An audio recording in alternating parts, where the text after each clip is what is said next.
in evaluating Jose Luis Castillo's career and how he stacks up against Mexican contemporaries like Barrera and Morales and Marquez. What's your take? I think Castillo is a throwback in terms of his development as a fighter. By the time he burst into the boxing consciousness with his upset win over Stevie Johnston, he'd lost several fights and learned from those losses.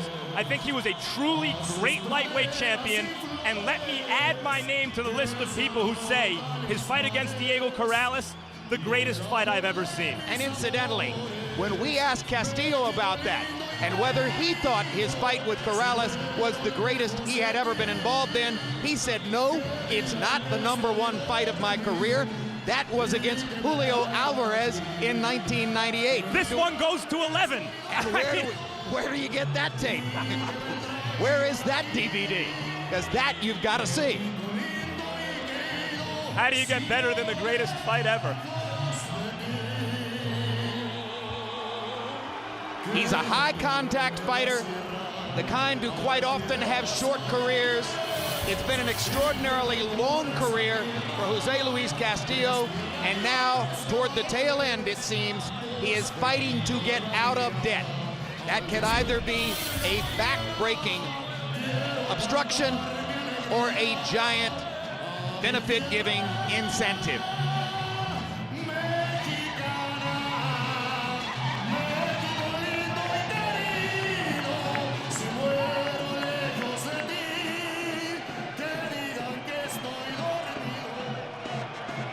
Now it's taken a little extra time for Ricky Hatton to get his hands wrapped. And now as the arena is darkened, we prepare for a Hatton entrance, which will begin with 45 seconds of Winston Churchill.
The ballad Blue Moon, theme song of the second of Manchester's 2 professional soccer franchises.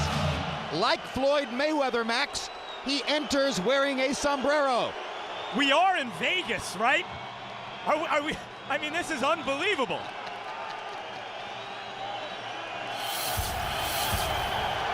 With all the trappings, he's become one of the premier showmen into the sport.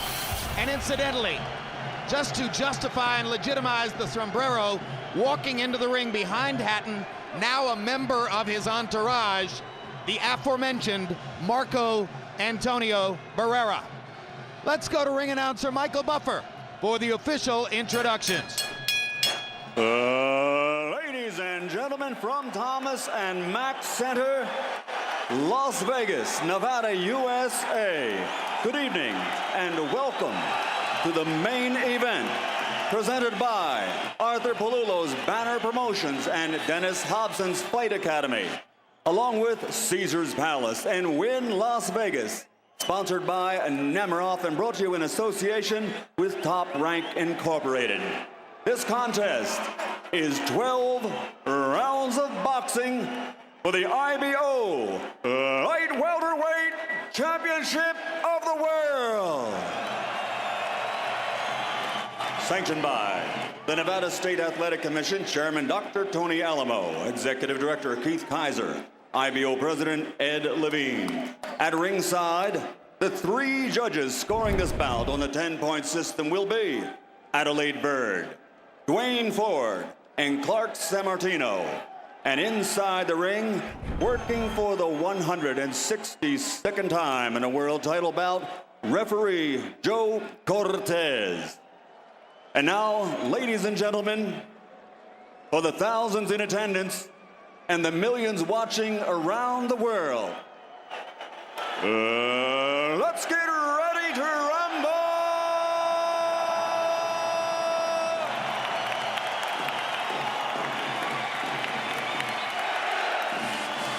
Introducing first, fighting out of the blue corner, wearing black with gold, official weight 140 pounds. His professional record, 55 victories, including 47 knockouts, with 7 defeats and 1 draw.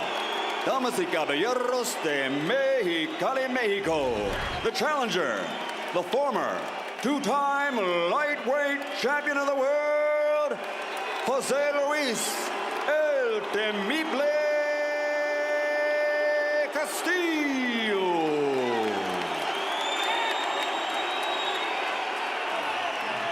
And across the ring, fighting out of the red corner, wearing blue with silver and black, official weight also 140 pounds. A perfect professional record consisting of 42 bouts, 42 victories, including 30 knockouts. From Manchester, England, the former undisputed light welterweight world champion, the former WBA welterweight champion, and the reigning defending undefeated IBO light welterweight champion of the world, Ricky Hitman Hatton.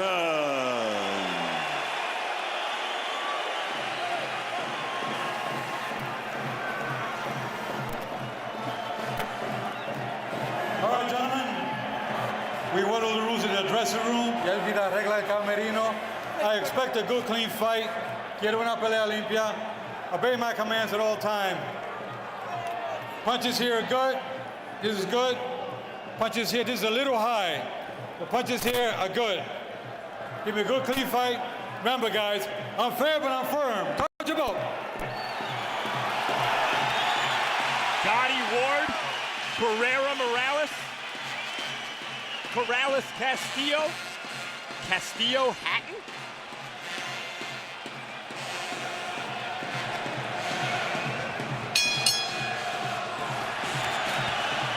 Both men have promised not to take a backward step. Hatton has been quite specific in saying, I don't believe he can fight going backward. I am going to back him up. Already you see the possible implications of that as they get into a phone booth stance here at the beginning of the fight. And referee Joe Cortez rules a slip rather than a knockdown as Castillo comes out of a clinch and has to put his gloves on the canvas to remain upright. I want you to hold it, okay? Let's go.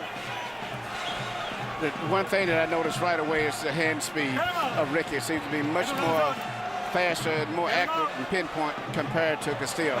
But I think he's making a mistake to keep going into those clinches directly. It looked like he doesn't even have any Vaseline on his face or anything coming into the fight. His face and his body looks very dry. And what are the implications of that, Emmanuel?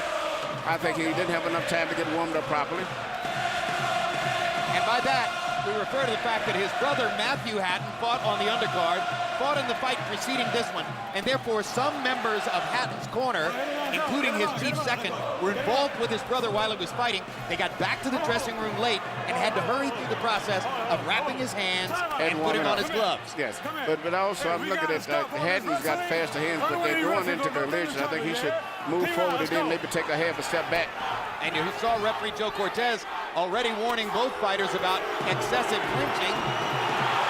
But the hand speed of Hatton is just too much. Castillo away from him. But he smothered his work. That's the problem, is he's throwing punches and then he smothered him as soon as he lands a punch. It was Castillo who promised uppercuts. It's Hatton who lands 3 straight uppercuts to feature this particular exchange. the speed difference. Castillo looks like an old fighter.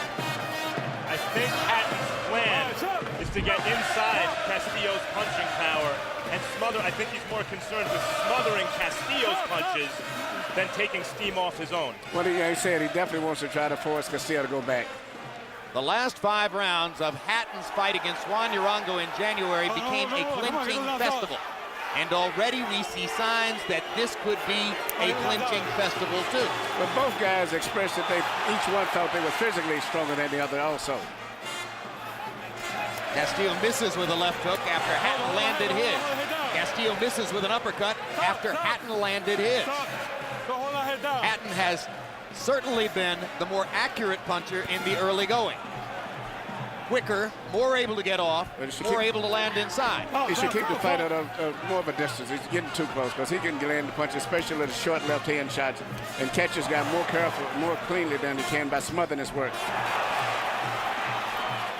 The difference in quickness readily apparent.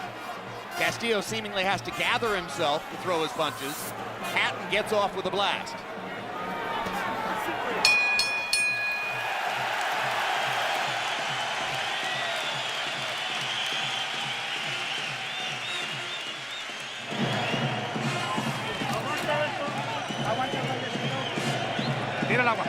Smith, how'd you feel him? Come on, we gotta work the uppercut short. Gotta work the uppercut short. Bring it in on the inside. He's moving on you. You gotta use that uppercut. A square. Come in with the uppercut. Uppercut. Go down the trucks. Get on that jab and start setting him up, you know what I mean? Don't go like that. Just push me. Change that, change. I don't want that again. Yeah, it's anybody's fucking fight. Everyone's going to get cut, and everyone's going to get chinned. You steady him down. Your quickest to steady him down. Here you see Ricky landing short left-hand punch here. And just physically, his balance, his coordination is just so much superior than Castillo that it don't look like Castillo's going to be a strong factor as the fight goes on. But Castillo got off to an extremely slow start against Herman Guju back in January and then was able to crank it up in the last 6 rounds and pull out a victory which looked unlikely midway through the fight. Hatton lands a quick left hook inside. CompuBox numbers in round 1. Hatton was 20 out of 58. Castillo only 10 of 44. Biggest concern I'd have if I was in the corner of Ricky Hatton with him getting cut, possibly because of the way the heads are colliding. And there's already a red spot outside the right eye of Hatton, just as Castillo's nose showed signs of bleeding between rounds. Castillo's landed 2 uppercuts in this round, starting to get his offense going a little bit. Attempts a left hook to the body there. It's his #1 weapon when he can get it going in rhythm. The biggest concern I would have in Hatton's corner is that this is no surprise. The anticipation was that Hatton would start fast. The question is, how will he finish, given how he's looked in the latter half of the last 2 fights and how Castillo has traditionally performed well down the stretch. But it looks like the speed difference is so much that I don't think that's going to be a big factor tonight. I mean, Castillo just entirely too slow. And Ricky should keep it at a distance where he can take advantage of his faster foot speed and hand speed. Let's go.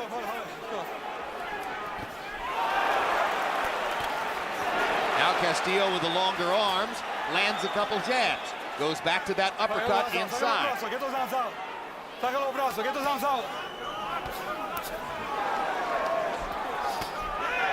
Another uppercut inside for Castillo, starting to find more of a rhythm.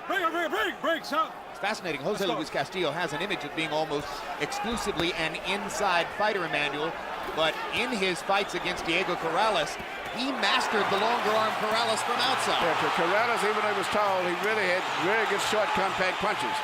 In fact, he'd rather fight in close than to fight at a distance. Now Hatton begins to show some of the rambunctiousness and sturdy dynamism inside that typified his big effort against Costa Zoo. But he's making the fight not only become more closer, but also more difficult because of his leaning in instead of fighting at a distance. Castillo has always used timing, even from long range, to offset his opponent's speed, and timing is the answer to speed. If there is an answer to speed. Yeah, that's when he was younger. He looks like an old man to me tonight. care what he's did in the past. He just does it like he does. His legs is gone. And he's getting hit repeatedly with the left hook. Yeah, but Ricky still isn't making him use his legs as much as he should. Big left hook by Ricky Hatton. Hatton, incidentally, has the equivalent of his own marching band in the stands behind him, and they will be stimulating songs and chants in Hatton's favor throughout the night. When the crowd responds, usually it will be for Ricky's big moment. This is a Hatton crowd. And it's a Hatton fight so far.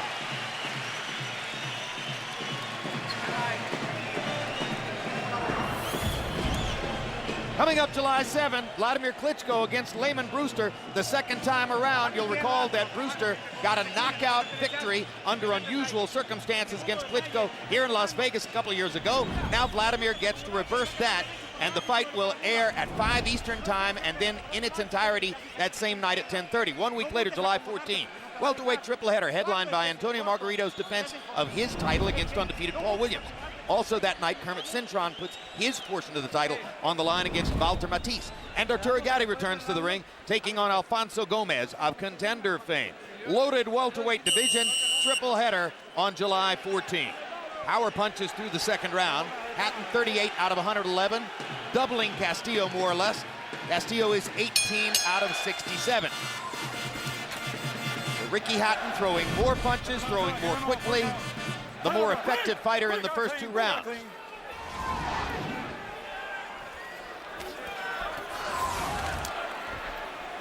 All right, break on. Let's go.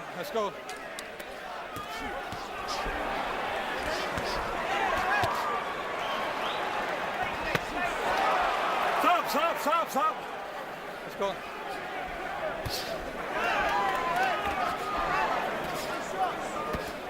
Sube los golpes. I want to hold against angles, that's one thing.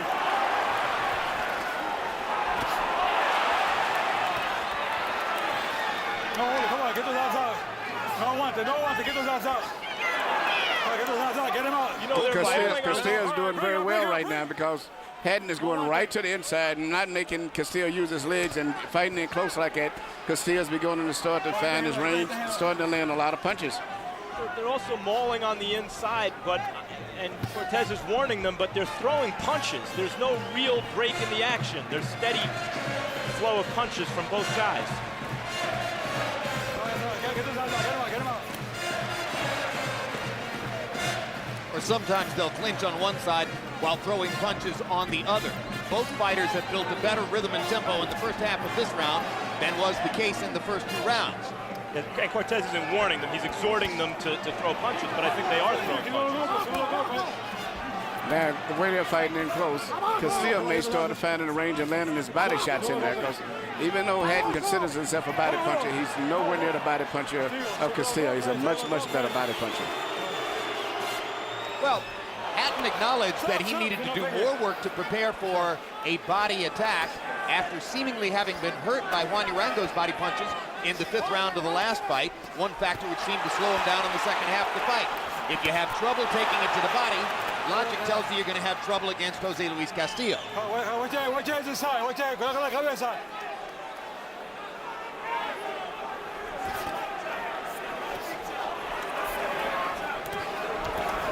Castillo still tends to regard himself as the #1 body puncher in the sport, although fans of Miguel Cotto would say otherwise at this point. And Julio Cesar Chavez Jr. has got to be thrown in that picture too. Let me just say otherwise at this point. Oh, there's a terrific left hook to the body by Ricky Hatton, and it sets up an uppercut upstairs, and another right uppercut for which Castillo feels a need immediately to retaliate. Good left hook by Hatton, pleasing the crowd with sharp action in round 3.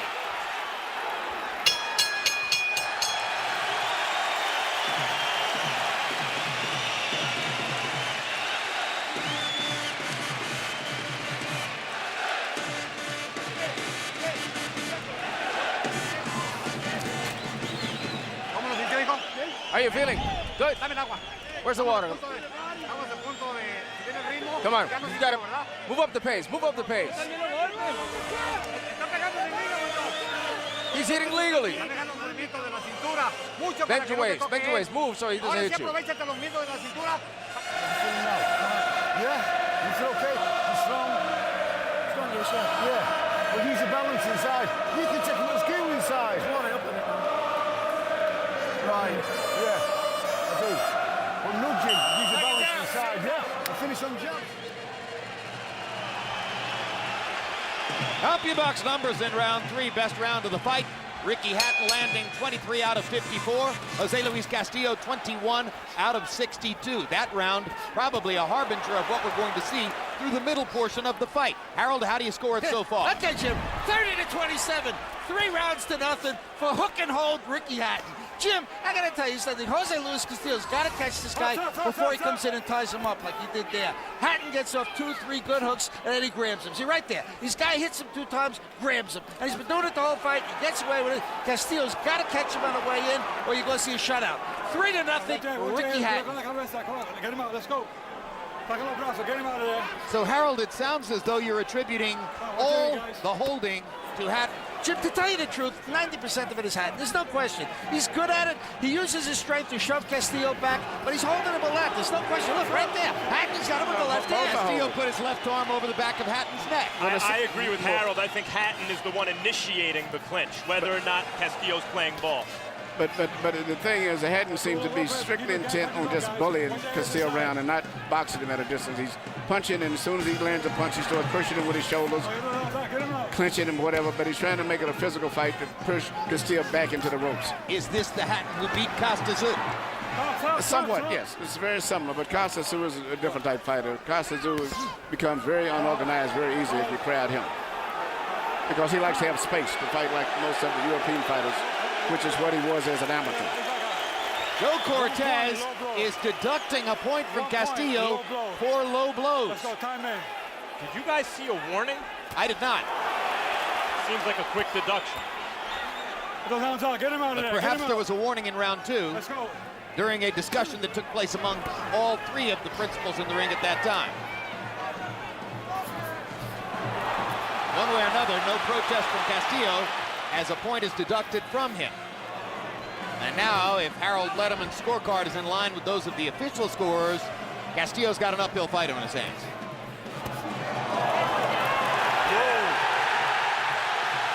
What did I say about body punching? That head didn't punch as good as Castillo? Well, maybe Castillo doesn't take him as well as Hatton right This now. has been ruled a knockdown. It was a knockdown. As Castillo went for it, and he body punch. stays on the canvas, Yep. and this fight is over. The perfect left hook to the liver ends the fight. I think those who said going into this fight that Castillo was shot, they look pretty smart right now. Absolutely. The way Jose Luis Castillo sat that one out, shocking to many at ringside. Yeah. He looked like a shot fighter from the beginning. Not the same guy who fought Diego Corrales in back-to-back fights, and maybe as a result of those fights, he's not the same guy. Yeah, I was very surprised when I saw the first 10 seconds how bad he looked. So maybe the first 6 rounds against Ngoju meant, Emmanuel, that he was done. Yep. And Hatton won't get much credit for that victory because of the way Castillo looked. Yeah, but he did a good job, though. Let's take a look at the finish once again. We've seen a lot of knockouts recently on body shots. Here's another one. Right under the elbow. And he didn't see that. He wasn't expecting it. He thought that it was coming to the head. I thought for a moment he was trying to convince Cortez he had been hit low. But no, it was the perfect liver shot. Yep.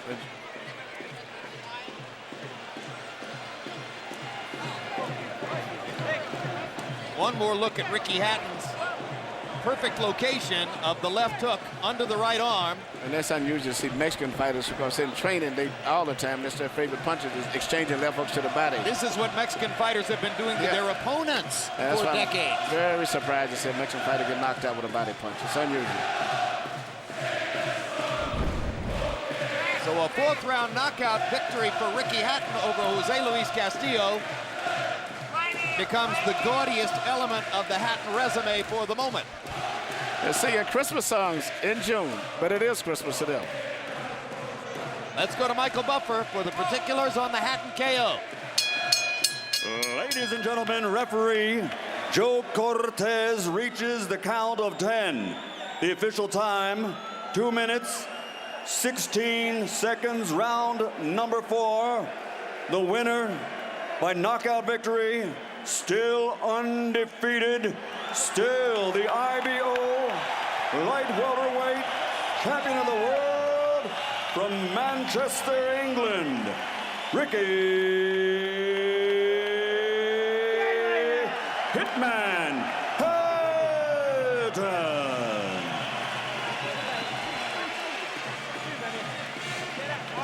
He wanted to provide spectacle in this, the third fight of his American campaign. Disappointed in his performance against Luis Colazo in Boston last year. Disappointed in his performance against Juan Urango in Las Vegas earlier this year. Logic tells you this will not disappoint Ricky Hatton. 81 out of 220 in overall CompuBox numbers against 58 of 192 for Castillo. A 7% edge in connect percentage. At the end of the day, these numbers do not communicate the degree to which Hatton was the sharper, more accurate puncher in the fight. Landing 29 more power punches, throwing 50 more, generally getting his way against Castillo. And now let's go to Max Kellerman with the winner.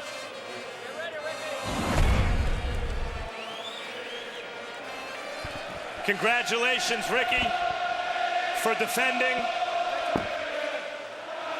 defending your one and only true lineal junior welterweight championship of the world tonight. Evaluate your performance. To be honest, I really wanted to put a good performance on. I felt I've had 2 fights in the United States now, and I don't think I was at my best. I think tonight I was a bit more at my best. I'm known for me exciting, and I don't think I've been missed with excitement in my last 2 fights, but I was tonight, I think. How is it that you seem to save your best performances for your biggest fights against your toughest opposition? Well, I mean, you train hard for every single fight, but I think any top-line fighter will tell you, the bigger you test, you raise your game, you raise your performance. I mean, the best 2 names on my professional record, I think, are Castillo and José Luis Castillo, and those have been my best performances, so I think that speaks volumes. Ricky, here's the knockout. Take a look on the body shot. Yeah, I felt very, very strong inside, I was just trying to keep my head away from I just touched him to the head. He was crossing his elbows over, a little bit Archie Moore type style, and I just touched him to the head, slipped round and found the gap behind the elbows, and but from the very first bell I felt stronger than him, so that was me key, because I felt so strong, keep it on him and hopefully break him, You have a reputation as a tremendous body puncher, but how much of this knockout do you attribute to yourself, and how much to Diego Corrales and the various other wars Castillo's been in throughout his career? Well, as soon as the fight was mentioned against a great fighter like José Luis Castillo, I was hugely excited about the fight. And obviously, to hear the sad news of Diego Corrales, passing away, I think, I like to think I'm an exciting fighter, but me and Diego were out of the same mold. We were all action, and I mean, boxing is a sadder sport without Diego Corrales in it, and I'd just like to dedicate that performance not only to Diego, to his lovely wife Michelle, who's here this evening. I hope he sat upstairs very proud and enjoyed that. God bless you, Michelle. Ricky, but there will be those who say that Castillo, as a result of the fight with Corrales and the various other wars he's been in, was diminished, and you weren't fighting a prime Castillo. How do you respond to that? Well, well, I don't know, I trained for the best José Luis Castillo, and, I think that shows in the performance. But I don't know what it is lately. I'm man enough to hold my hands up and say last 2 performances, I was a bit under par. I'd like to think I'd be able to get a bit of a pat in the back for that one. Indeed. Well, we know how your fans feel about the performance. You've now done something in this fight that Floyd Mayweather failed to accomplish against Castillo in his first fight. Beat him convincingly and do it in a fan-friendly, exciting fashion. Do you have anything to say to Floyd Mayweather or about a potential fight with Floyd Mayweather? Well, You know, this fight tonight, what round was it? Round 4. I think you saw more action in these 4 rounds than you saw value for money in Floyd's whole career. I'll just leave it at that. Congratulations, Ricky. Jim. All right, thank you very much, Max. This, incidentally, is a momentary tribute to the fact that the Lampley family tree, Emmanuel, originated in Manchester, England, 7 centuries ago. So, for at least a moment, I get to wear the Ricky Hatton muffler. He didn't like his first trip up to welterweight last year against Luis Collazo. He decided to go back down to 140. Now he cements his identity again as the number 140-pound fighter in the world, but that's not a loaded weight class. Welterweight is where all the action is. Cotto, Margarito, Williams, and of course the big name that Max mentioned is Floyd Mayweather. Could Ricky go back to welterweight and be more comfortable this time? He could, but I think he's a superstar in the junior welterweight where he seems to fit comfortable. He got everything that he looked for tonight. He got the great victory, the excitement. He is a true superstar now. Maybe one of the biggest attractions in boxing today. I was very impressed with him tonight. And it is interesting that his 2 biggest and greatest victories were against his biggest and most notable names, which is great. Castillo and Castillo was the biggest names he's ever fought, and those were his 2 greatest victories. So today what he did, I mean, he's won everybody over, including me. Yeah, but he's going to have to search long and hard to find another name like that in the 140-pound weight class. Yeah, but he'll draw with whoever he fights to a certain degree because of the fans. If he moves up 7 more pounds, there's a boatload of opponents like that, Max. He's got to go to welterweight again, doesn't he? It looks that way. Let me just say, it's unfair to now play revisionist historian, but I think I'm gonna. Going into this fight just a few minutes ago, I said, this is an even kind of fight. Castillo's a great fighter. He's never been dominated. Wow, it'd be something if Ricky Hatton dominated him in an exciting fight, which is exactly what Ricky Hatton did. It seems unfair to take a little credit away, but here it goes.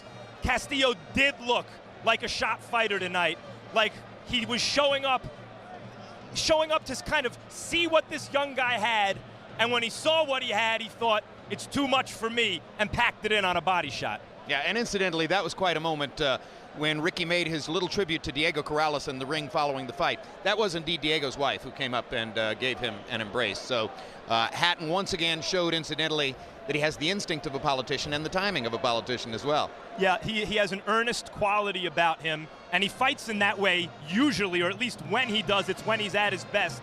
And that kind of charm, that kind of boy next door charm has won over his fans as much as his fighting style. Hey, and if you thought the crowd in Madison Square Garden 2 weeks ago for Cotto versus Judo was off the board, this one was like being at the Texas-Oklahoma game.